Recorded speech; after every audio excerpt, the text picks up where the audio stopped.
Hey there, have you ever seen these chunky colored pencils? Today I'm gonna be using Stabilo Woodies and I'm gonna show you several ways on how you can use them too. And yes, I am aware that there's an unfinished mural behind me. That's just another project that I have yet to finish. But today I just wanna play in my sketchbook with these and figure out whether they are worth the hype.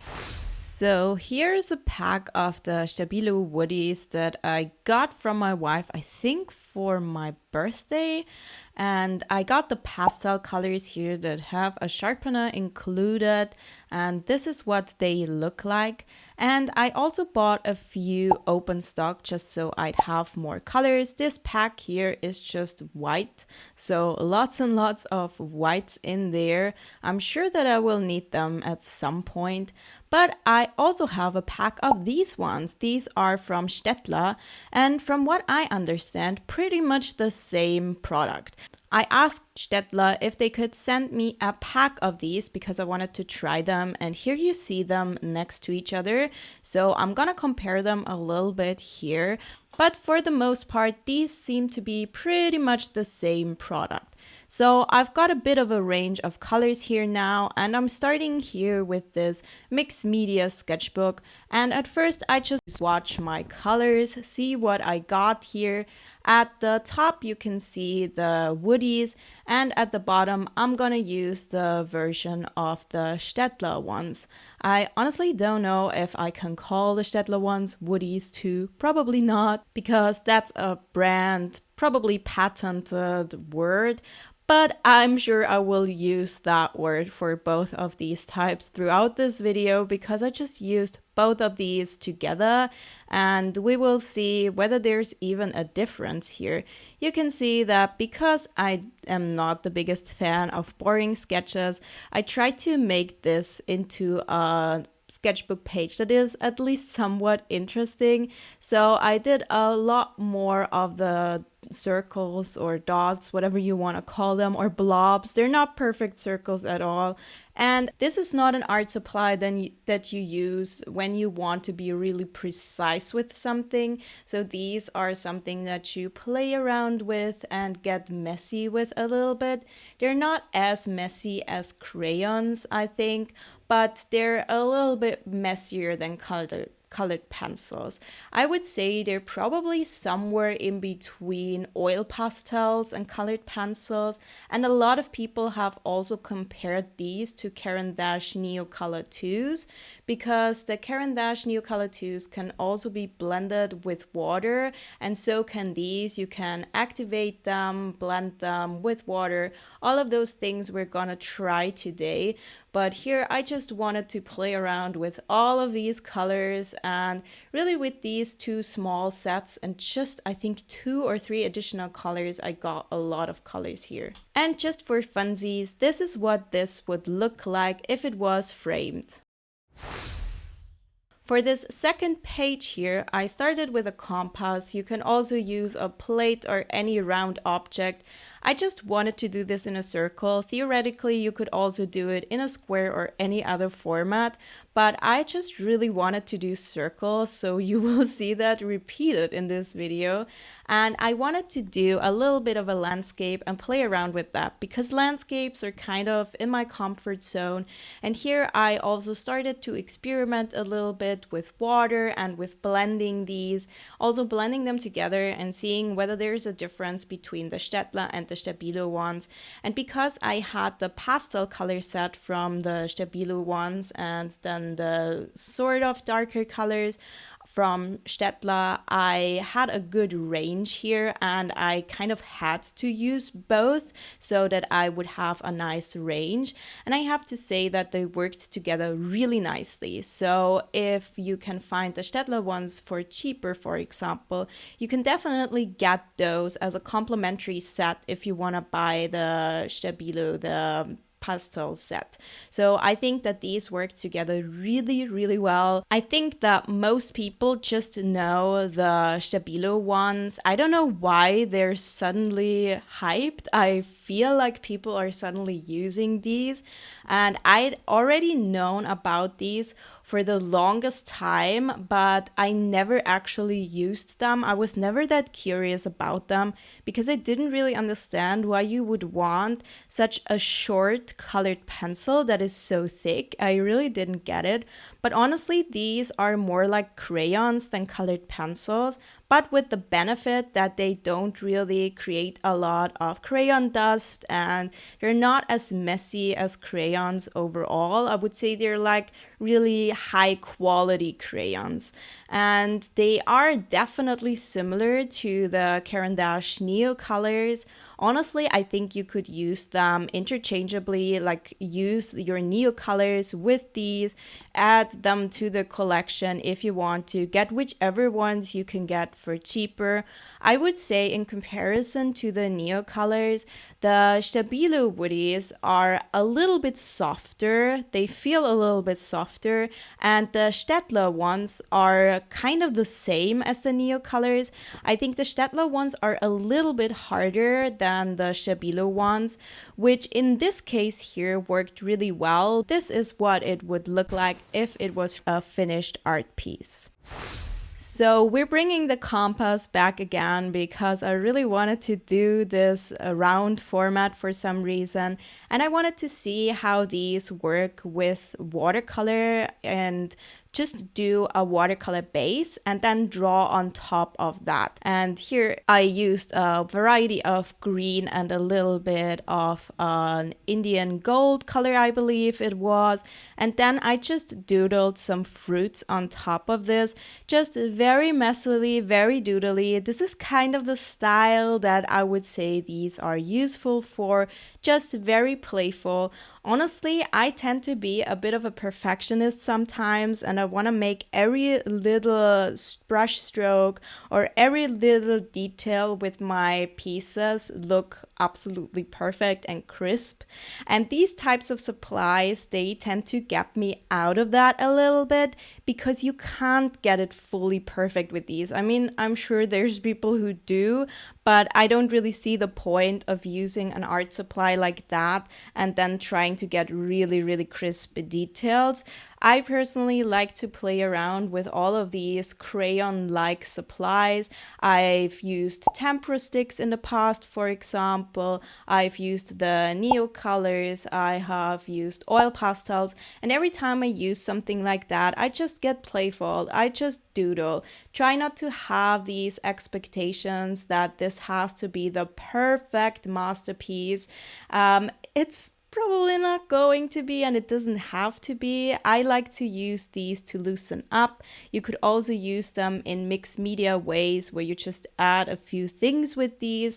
Using watercolors for a base here worked really well. It also desaturated the colors on top a little bit, so they're not perfectly opaque, but they're a little bit opaque, and that worked really well in this case because the green was shining through a little bit, and I personally don't like overly vibrant colors, so for me that worked out really well here. But you can really build up the colors and the layers with these, so you can get them to be somewhat opaque, I would say. I mean, these went over this base layer really, really nicely. So here's what that finished piece looks like, and this is what it would look like if it was framed like an art piece. And now we're moving on to the next page, and now we're finally over the circles. No more circles this time. I just wanted to doodle some very simple birds. And by the way, let me know if you've tried these or if you've tried the Caran d'Ache Neo colors or any other supplies that are comparable. Let me know if you'd like to see a video where I compare all of them. I might be interested in doing that just if it's really highly requested, if you really want to see that. But honestly, I am struggling to find differences between these and the Neo colors. Other than that, the Stabilos are maybe a little bit softer.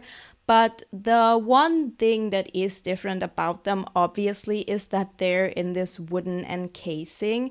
And if you are somebody who tends to break their crayons a lot, if you have a really heavy hand while you're drawing, then these would probably be a really good alternative for you.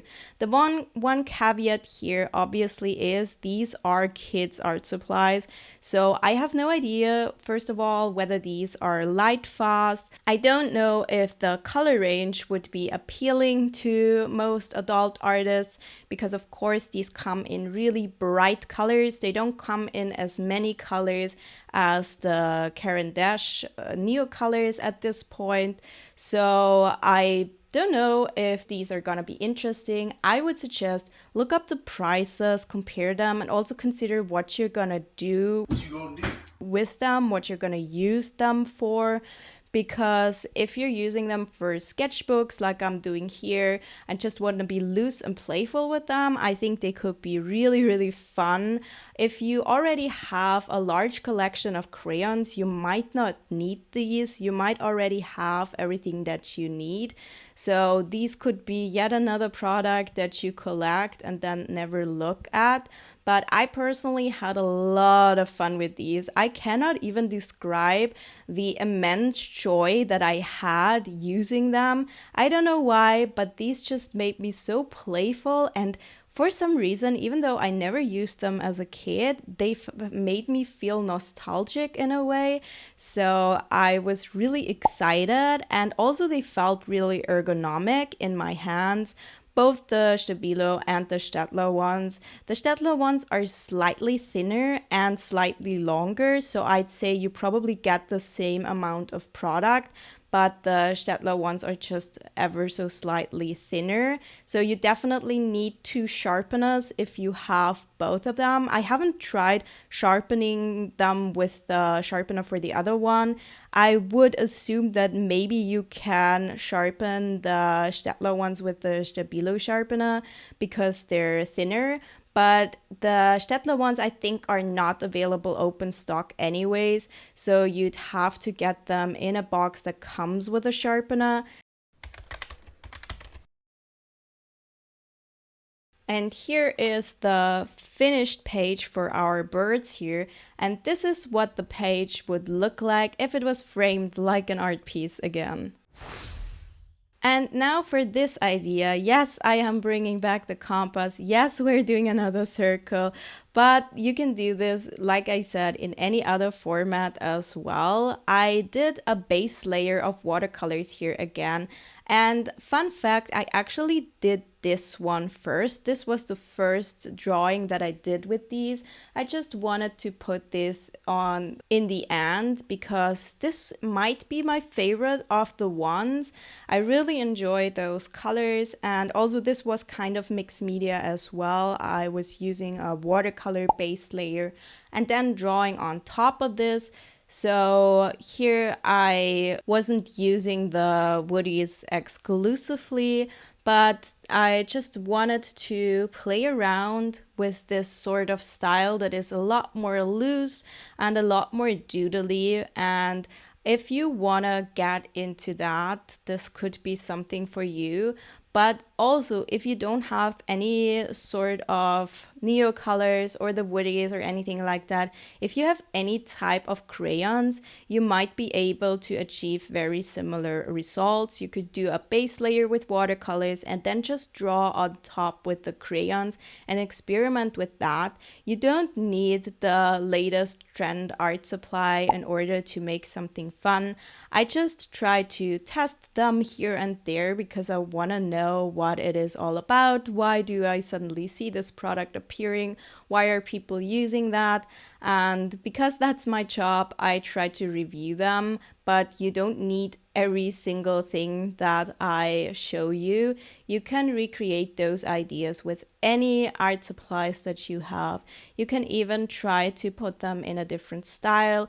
Here I was doing this simple underwater scene, which you could also recreate with markers or just watercolors with colored pencils, literally anything that you have at home. And I was mostly limiting my color palette here, so I was using mostly purple, blue, and a little bit of pink and a little bit of yellow here. So I try to not overdo it too much. There's no red or anything like that in this piece. And I really enjoy this color palette here. And I really want to use those pencils or crayons or whatever you want to call these again, because I had so much joy. I sometimes struggle with wrist pain just because I use my hands so much. So a more thicker, chunkier art supply can really help with that and actually not give me as much pain as a super thin paintbrush sometimes does.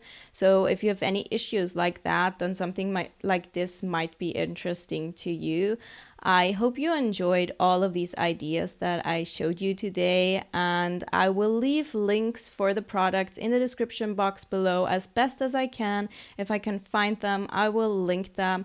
And also don't forget to check out my 2 free coloring pages that I offer on my website. I will leave links for that in the description box below as well. So here is this finished piece, and if you'd like to see some more fun and creative art ideas, then check out this video next.